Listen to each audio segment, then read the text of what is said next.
thing I didn't know is that sanitary towels are now sized, and I don't mean the size of the pad itself, I mean the size of the person wearing it. And I thought, oh my God, we as women get judged on so many different things. And now I'm about to be judged on the size of me twat. It's a matter of time before Grazia's telling us what size twat is fashionable next spring. But there is good news for the fatties amongst us, because it is based solely on the size of your thigh gap. Gap. What fucking gap?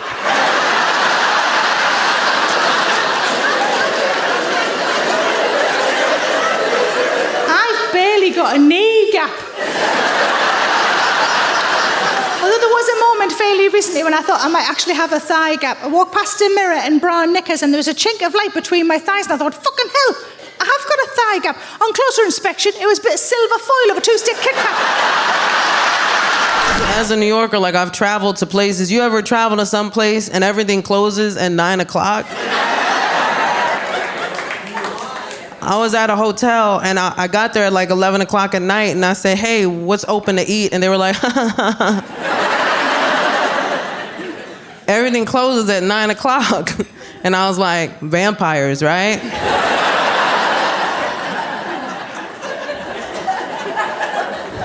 That could be the only logical explanation as to why there is not one pizza joint that is open right now. And here's the thing, as a New Yorker, I travel a lot more now, and like the more I travel, the more I'm starting to see New York a little differently, and I don't like it. You know what I mean? Like, you travel outside of New York, you start to pick up on things. Like that first day back is rough. I get back, I get off my flight, I look around, I'm like,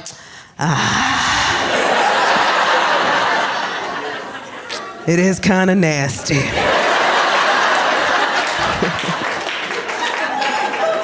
I don't want to feel that way about my city, man. But I go to other places and I'm like, there's no trash around your trees. Where do you guys keep your trash? In bins? That's disgusting. I don't touch my trash. And it's happening more often now because I'm traveling more, and which is so expensive, by the way. Like if you're buying flights, it's ridiculous. I'm going to Wisconsin, $700. That's what I said, $50 at the most. You know what I'm saying? Like, you should pay me to get on that flight. Like, why? What cheese enthusiast is ruining this for the rest of us? I thought it was ridiculous. I checked every airline, because that's what you do, right? I was like, I must be hallucinating. This can't, even Spirit, I ain't got no shame. Like, all of them. If you look at Spirit Airlines, you are in a financial situation, right? That I feel like anybody can relate to, you know what I mean? Like, it's not just an airline, it defines an economic era of our lives and should be respected as such. And it's always a bad choice. Look, Spirit is always a bad, I'll hit you with the double negative. It's never not a bad choice. You know it is. You know it's a bad choice, because you see the price right there, and you still gotta talk yourself into that flight. Because I saw the price, I was like, whoop, $27, that's less than I thought. I started giving myself reasons. I was like, come on now, nobody's hijacking a Spirit plane. Like,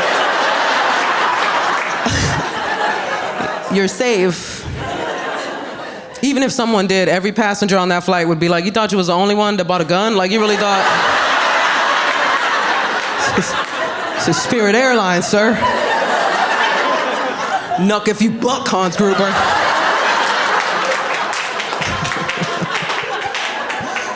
It doesn't matter where I go. As soon as people find out that I'm a New Yorker, they feel compelled to tell me how they feel about New York. Right? Like, I don't ask. But they always tell me, and it's usually some cliche thing, you know, they'll be like, New Yorkers are mean. And here's the thing, we're not mean, we're aggressively kind. Right? We're very misunderstood. I always tell people, get lost in New York City, the first person that will help you is a New Yorker. Guaranteed. Guaranteed, because we can't stand lost-looking people. Like, we hate your lost-looking faces. I'm not even gonna lie to you. We see them at the, like, right at the subway map, just like, Is it uptown? Is it downtown? What's midtown? Literally the middle.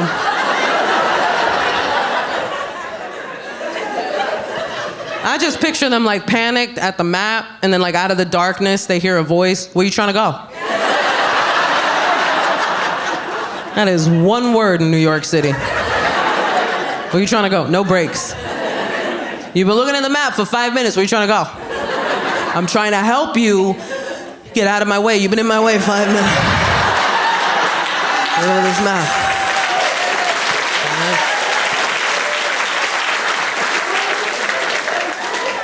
Such a wild thing, man. And people in New York, like, here's the thing about New York City. Like, if you have a bad time in New York City, I feel like that's because you didn't know the rules before you got here. You gotta know the rules before you get here, man. Every city has rules, right? And one of the cardinal rules of New York City, mind your business. It should say that when you land in New York. Welcome to New York, mind your business. Right? That's what forget about it means. It means forget what you just saw.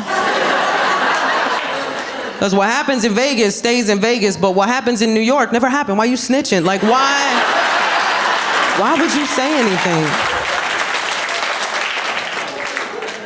I had to teach my husband this lesson. My husband is a white boy from the Midwest. Thank you so much.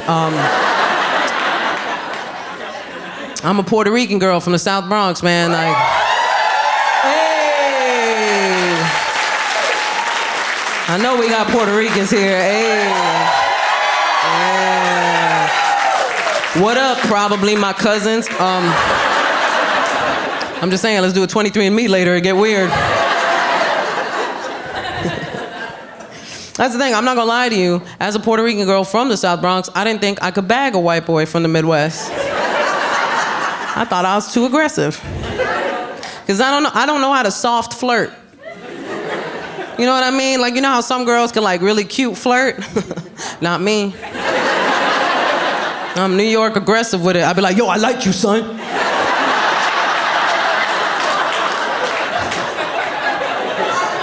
You trying to do this? Hey, yo, you trying to smash? Turns out he liked it. He was like, I'm scared, I'm gonna follow her. But I'm not gonna lie to you, man, moving from the Midwest to New York, what a culture shock. I couldn't start him in the South Bronx, you know what I mean? Like, I couldn't. That's not a starter borough, you know what I'm saying? Like, that's...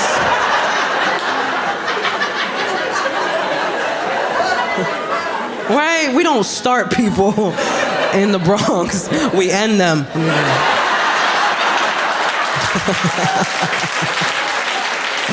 Don't shoot the messenger. Although we do. We shoot the messenger. Nobody getting messages. But we found a nice starter borough. Astoria, Queens. Great starter borough, right? We moved there, man. I showed him all the artisan coffee shops. I was like, look, your people did that.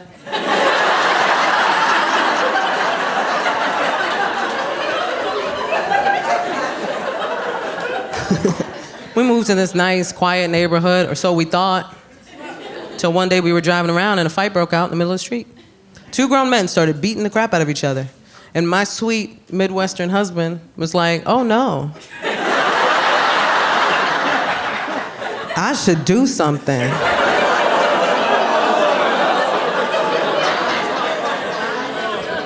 I was like, if you don't roll up your window right now, I'll fist fight you myself. I was like, what you gonna do, Captain America? You gonna fight 2 grown men? You have psoriatic arthritis, take a seat. I'll tell you what's about to happen. I'm about to watch you get jumped. That's what's about to happen. And I'm going to watch because I know how to mind my business. I already learned. This is your lesson, baby, not mine. It wasn't like that when we first got to the neighborhood. When we first got to the neighborhood, the hottest beef on the block were two businesses that were at war with each other. It was a health food store and a bagel shop. And the health food store started selling bagels.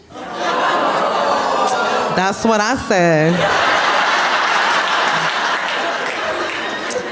Here's the thing, they could have sold their bagels in secret. That would have been the respectable thing to do. But they put out a sign. Right, and the sign said, "We sell organic bagels." So the bagel shop put out a sign. And their sign said, "There's no such thing as organic bagels."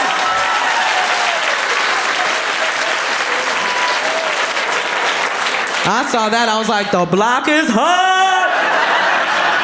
It's hot in these streets.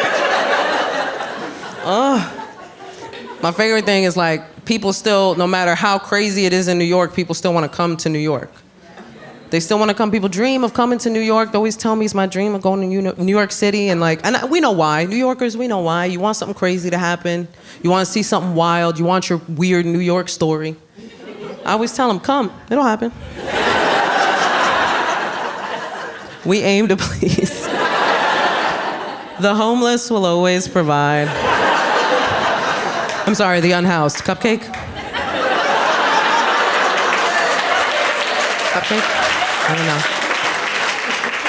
I realized that that's our PC term now, is unhoused. And look, I was an English major in college. I'm down to play with language. Let's do this.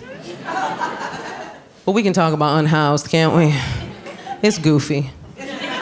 I'll tell you why. Number one, that's the same word. You can't convince me otherwise. I have a thesaurus. You ain't gonna lie to me. And two, it sounds worse. Right? Homelessness sounds like a situation that could not have been prevented.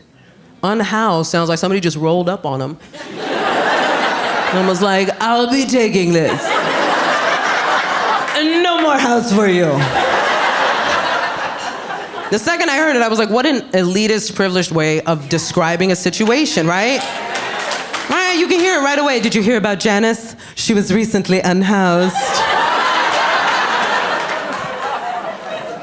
That's the kind of word that is only used to make the speaker of said word feel better about acknowledging a situation they know nothing about.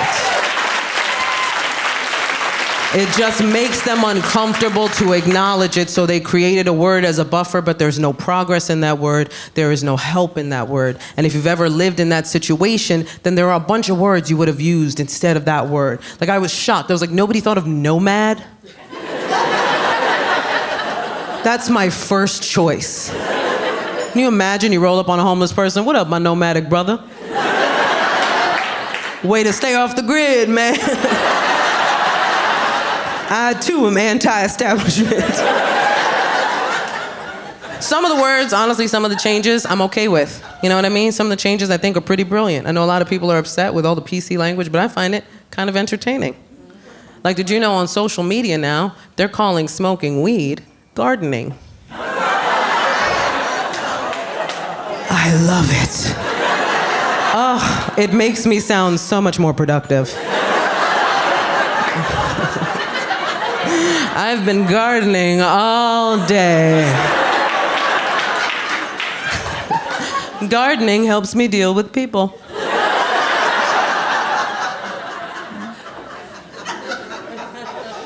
You know, it doesn't matter how crazy New York gets, it's still a vibe. It's still a city that has its energy.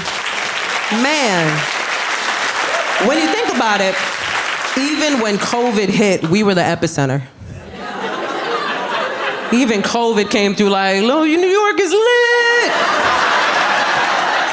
COVID was like, if I can make it here, I can make it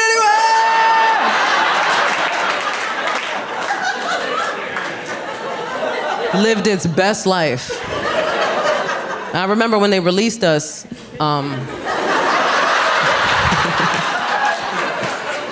from COVID captivity. We got rid of that 6 feet of personal space day one. Day one, it was gone, man. We couldn't wait. I know, because I got on the subway, and within 2 seconds, I had a guy this close. Right in my face like that. I was like, sir, we're the only 2 people on this train.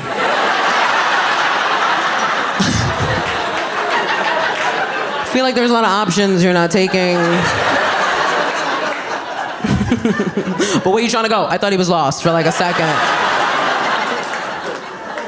Maybe he thought I was the map. And the other boy is on a wall like this.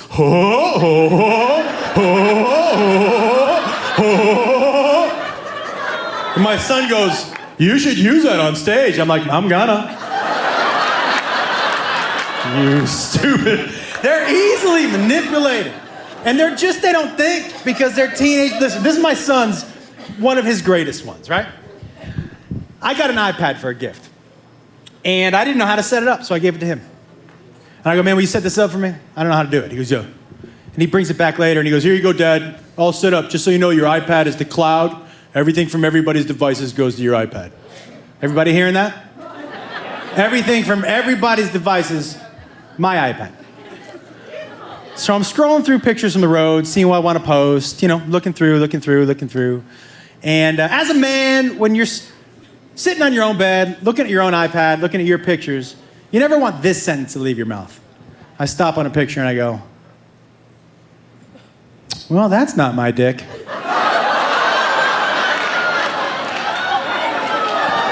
Now, at first I thought somebody was sending my wife dick pics and I had that one beat, so I wasn't even gonna say anything to her, you know what I mean? I was gonna be like, keep looking at that skinny dick, babe. I feel pretty good about myself. It's not gonna be as funny when I come out of the shower doing the helicopter tomorrow, is it? Is it?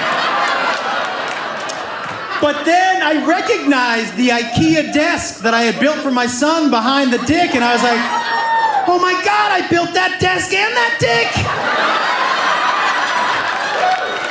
He's sending people dick pics! So I go down into his room, I'm like, hey man. He goes, yeah. I go, you know, explain to me again how the cloud works? And he was like, oh, you're so stupid. And I was like, yeah, no, we'll see. I said, break it down for me real slow if you can. He goes, okay, Dad. You take a picture on your phone and it goes to the iPad. I'm like, what else? He was like, Mom takes a picture on her phone and it goes to the iPad. I'm like, what else? He was like, I take a picture on my phone and oh no.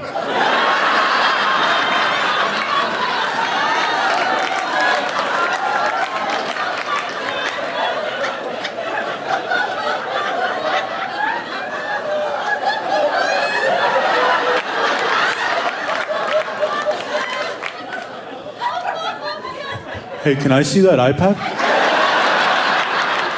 And I said, no, not yet. He goes, okay.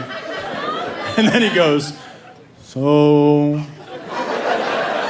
how's your day going? I said, earlier today, not great. Right now, I'm having the fucking time of my life.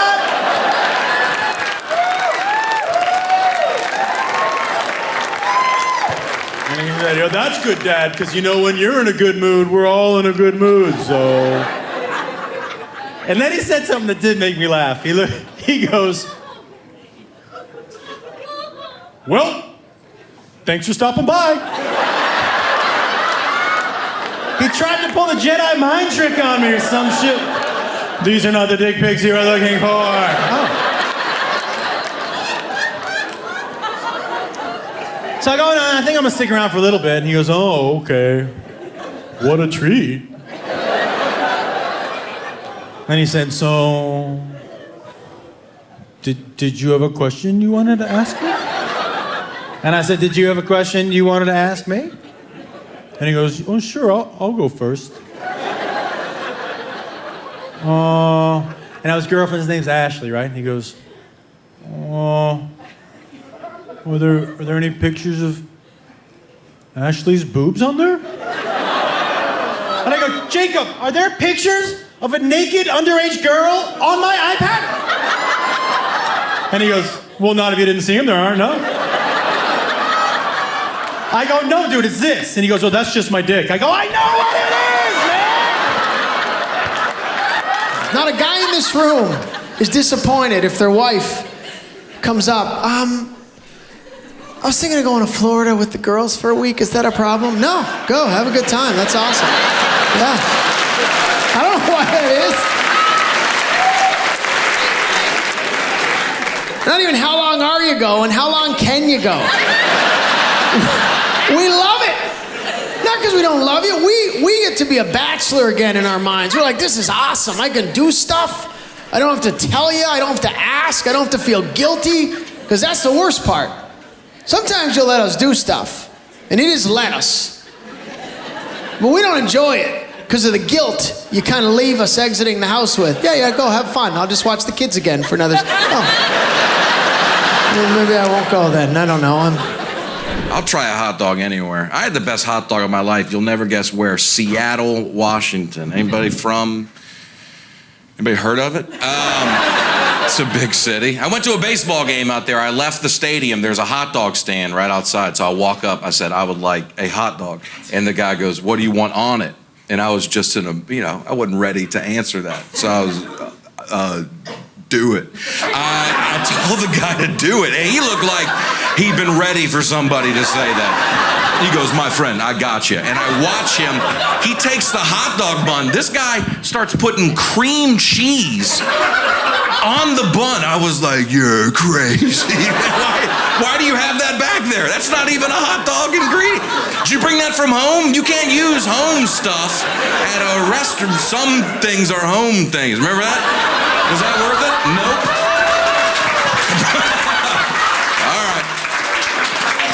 He goes, my friend, trust me. And then he starts putting browned onions on top of that hot dog. I go, there's no way this is good. It was the best hot dog I've ever had. I've thought about it all the time. I think about it all the time. I've told a lot of people about this hot dog. I've evangelized this place all over North America. If I find out you're going to Seattle, I'll send you the coordinates of this hot dog stand. That's the impact it's had on me. Anyway, the whole reason I bring that up is because a few months ago, this is 2 years later, I'm back in Seattle. I went to another baseball game. I didn't care about the game.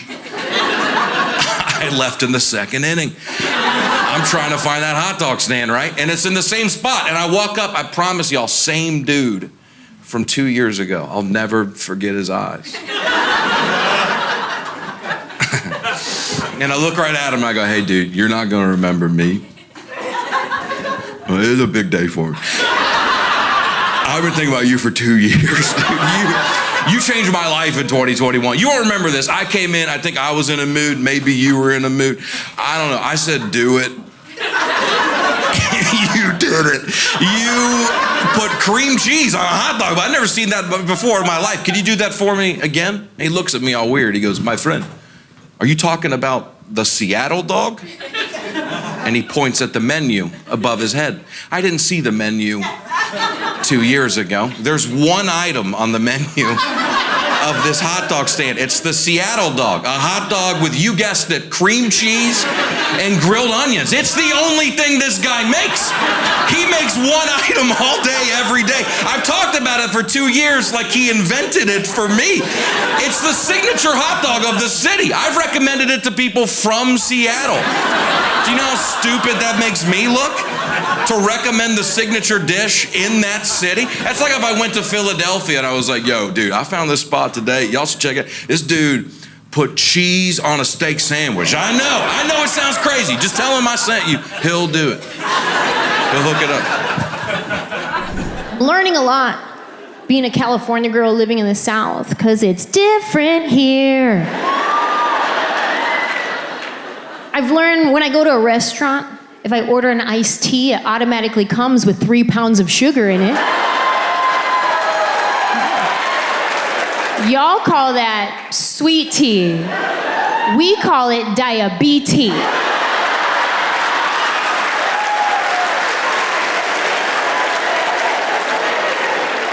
Learning a lot.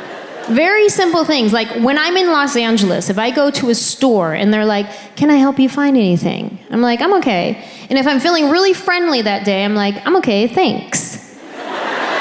That's it. That's where it ends. Then I got to Nashville. I'm at TJ Maxx one day. I can hear the ladies in the row next to me. Can I help you find anything? I'm all right, but thank you so much for asking. It's my pleasure. It's a beautiful day outside. Yes, it is. But they say it's going to rain about 3 o'clock. Make sure you get home before the traffic is going to be a mess. Bless your heart.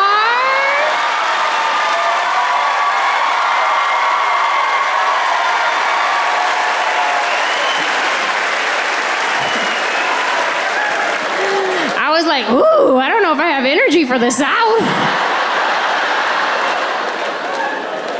I don't know how to do it. Like, who stops talking first? Then I look around the corner and neither one of them even worked there.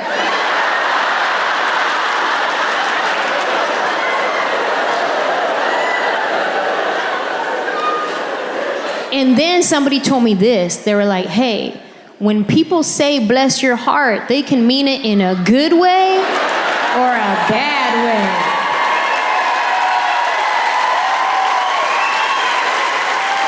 And I was like, what? Like, how you do a bad bless? And they're like, no, trust me, sometimes that's not what they mean.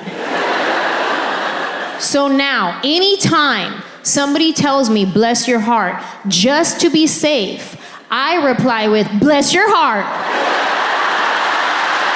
Yeah, I wish you would bless my heart. Bless it again, go ahead.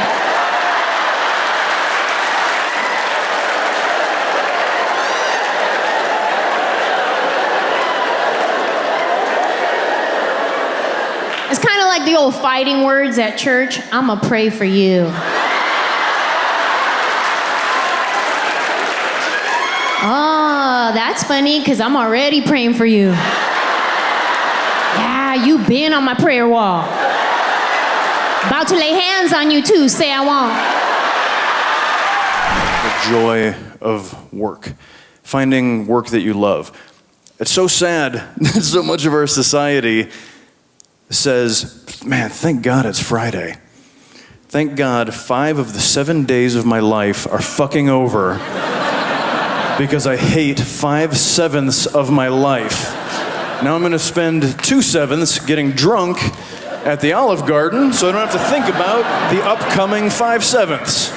Thank God! We've lost the notion that working outside and working at things that take muscle or things that get you dirty, we've come to think of those types of work as being beneath us, and that's wrong. Those kinds of work are really noble.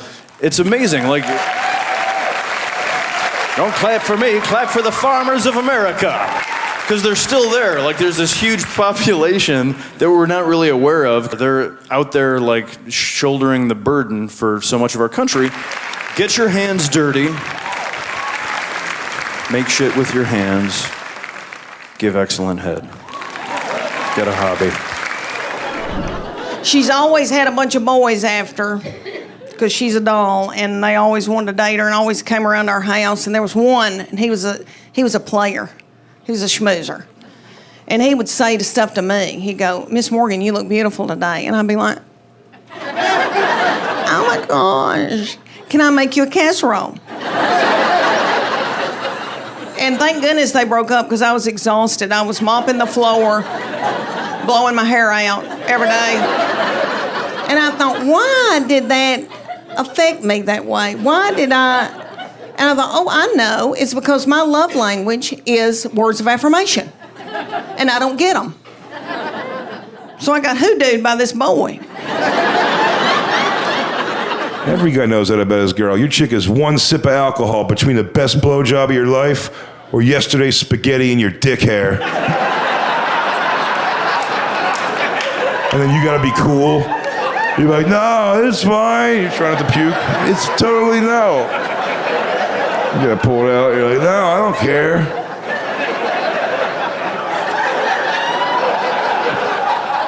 We're all adults here. Sorry, guys. That's a very graphic pantomime.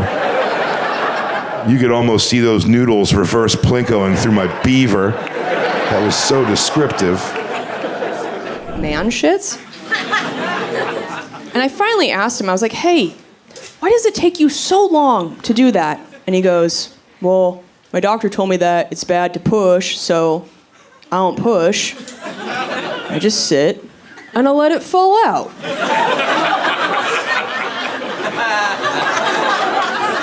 I was like, what are you, a geisha? What are you trying to take these dainty shits for? You're a man. Just grab onto something, fire it out, get the fuck out of there. We can't wait for the stars to align, Mulan. It's Sunday, we got errands to run. Go, get out. So he went in there one day for one of his sessions. And I knew it was going to be a session because I could hear him lock the door, which he always only did for number 2. And I didn't know why. I think I know now. I think you dudes have this poo phobia that while you're sitting there all vulnerable, you're afraid we're going to like bust the door down and jump on your lap and start tickling you.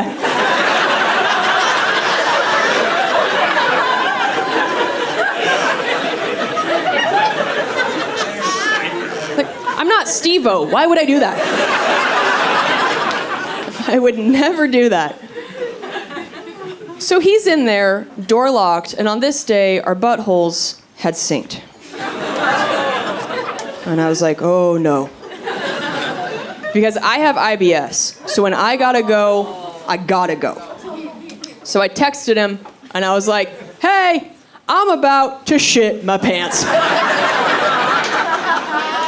Siren emoji.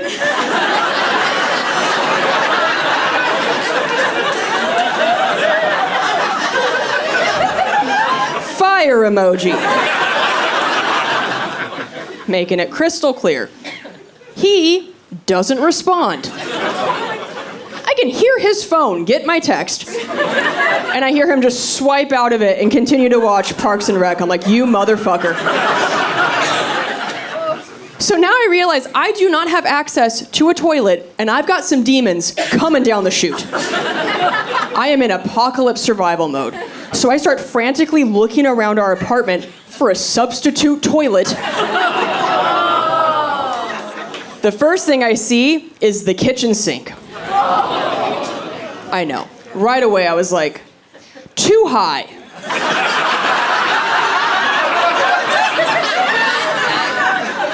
It's a lot of gymnastics I'm not qualified for. Next thing I see is my ex's favorite hat,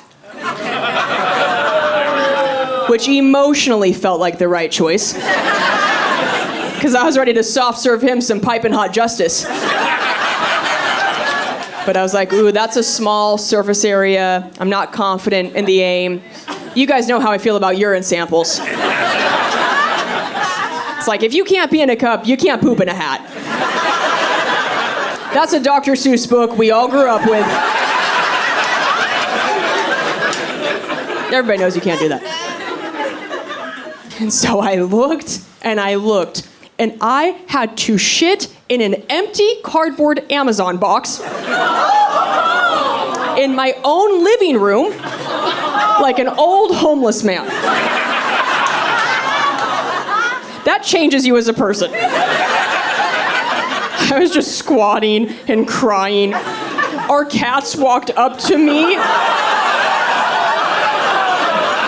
and booped noses. I was like, get out of here, go.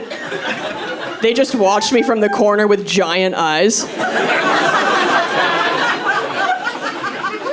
And they were just looking at me like, oh, you are one of us. Neat. And after I was done, I told my friends what had happened, and they were all like, why don't you just poop in your cat's litter box? And I was like, because I'm not trying to dominate them for the rest of their lives. Do you understand what a deranged power move that would be? To just bring the heat like that? And just dunk on them? That would be like if you shit in your baby's diaper. Your child would be taken from you. There are rules to this life. But I tell you guys this to tell you, I've been trying to hide that version of me far away from Chad. I don't ever want Chad to meet gross Kelsey, right? In warehouses, you know, they have those signs. It's like 32 days since last workplace incident. Well, I have a tiny one in my heart that says 1,842 days since I shit in a box.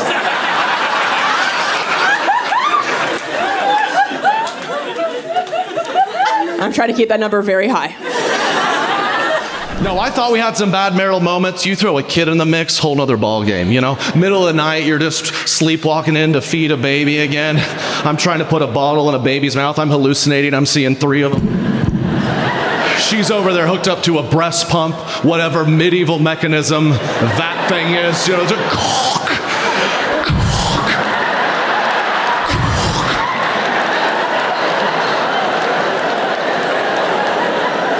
Does that hurt? My wife, I remember our wedding day. She floated down the aisle, angel among us, most beautiful thing I've ever seen. Fast forward, she hasn't showered in day.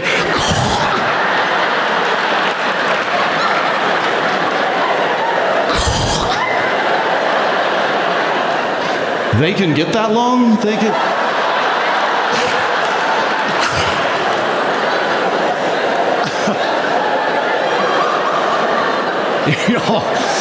Yo, I thought we had some bad moments, but you don't know it till she looks over at you in that state.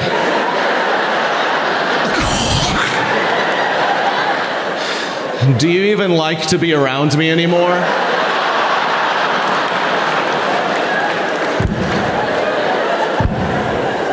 Can we wait till sunrise at least? Can we wait? You find out how poor you actually grew up with how late in your life you learn Red Lobster's not a fancy restaurant. And somebody didn't laugh and you're still poor, and that's okay. You have a goal now, that's exciting. We think it's great, but it's the Applebee's of the sea, that's what it is. I didn't know Red Lobster wasn't fancy until I was 37. And I'm 37. It was months ago. It was this summer it happened, okay? I was in New York City with my friends. We were in Times Square and we were walking. There's a 3-story Red Lobster. I was like, whoa! And I took my phone out, started taking photos of a fucking Red Lobster because it was 3 stories. I was like, oh, nobody's gonna believe this. Nobody back home is gonna believe that I saw a 3-star Red Lobster. That must be the mother, you know, like. And my friends were like, you love Red Lobster? I was like, oh, I love Red Lobster. Like, let's go. And I'm like, we wish. Someday. And they're like, no, for real, let's just go. I was like, no, for real, I got f***ing shorts on. We're not getting in. That's a khakis only establishment, all right? Someone's grandpa in town gonna pay for that? Do you guys know that app? Find My Friends? Okay, for those of you that don't know, I'm about to change your life. And for those of you that do know, but your partner doesn't, about to change yours too.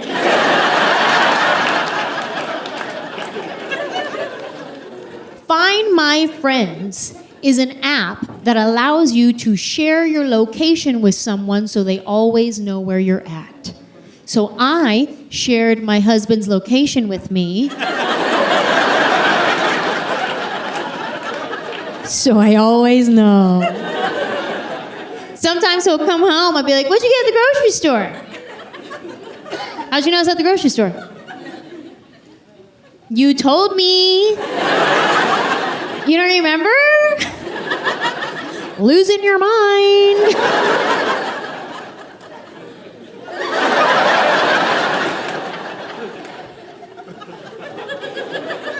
Let me give you guys a little warning though, okay? Before you go downloading the app, having all kinds of fun.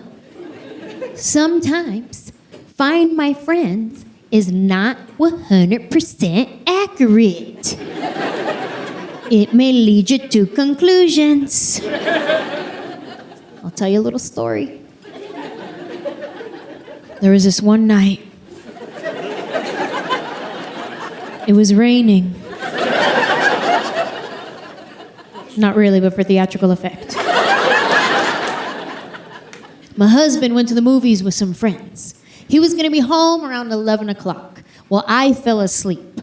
I wake up in the middle of the night. It's 2 a.m. I look over and my husband is not next to me.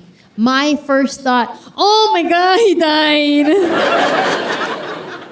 It wasn't like, ooh, he's out there cheating, because that would mean, oh my God, he died.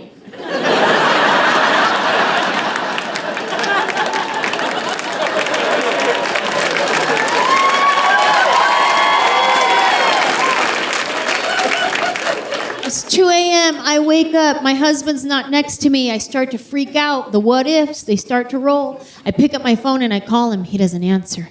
I text him. He doesn't reply. I check his Instagram. He didn't post anything. And then I get stuck scrolling for about 35 minutes.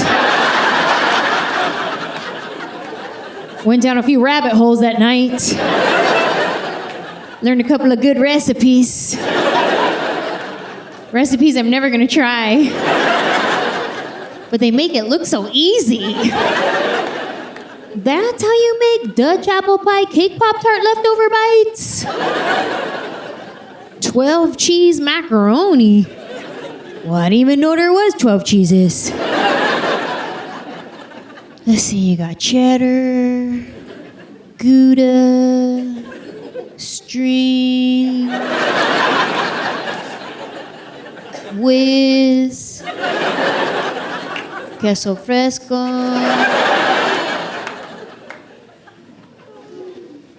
I'm gonna have to Google the rest.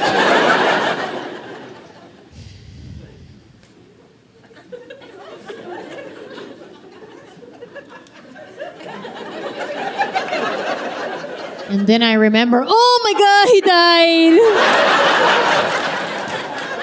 And that is when I check my Friend Finder app.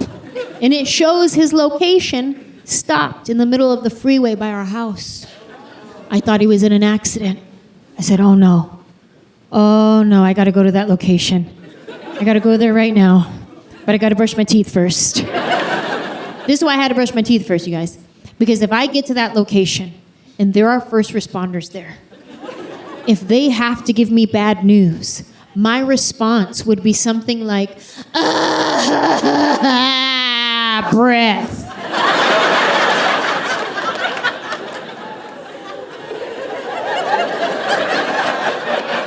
They don't deserve that.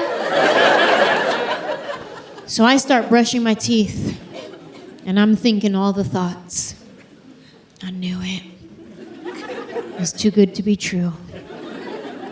I should have prayed for him that one time. I finish brushing my teeth, and I start walking downstairs, practicing my solemn thank you. Do you guys know the solemn thank you? It's very similar to the solemn I'm sorry you say at a funeral. When you're at a funeral and you want to give your condolences to someone, you say, I'm sorry, in a whisper tone like that. And that communicates to them, I'm sorry for your loss. Because if you say it at regular volume, I'm sorry. Well, that communicates, I had something to do with this.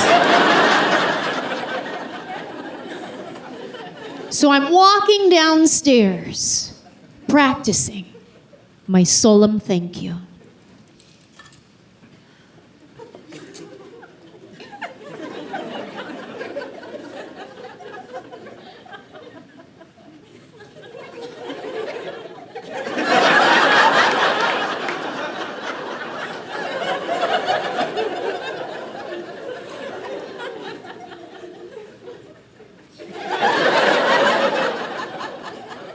I get downstairs, I get to the kitchen, I grab a glass of water.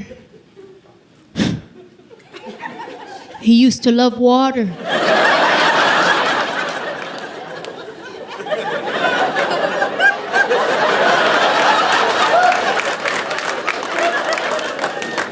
I start walking to the living room, his favorite spot, the couch, where he would watch movies and pretend like he didn't fall asleep. I get to the couch and I'm standing there ready to mourn my husband. You could see there's a couple of pillows thrown about. There's a blanket falling off to the side. I go and I turn the light on so I could get a better look. And there he is, asleep on a couch. Find my friends lied to me. It told me my husband was dead. I already downloaded a dating app on my phone.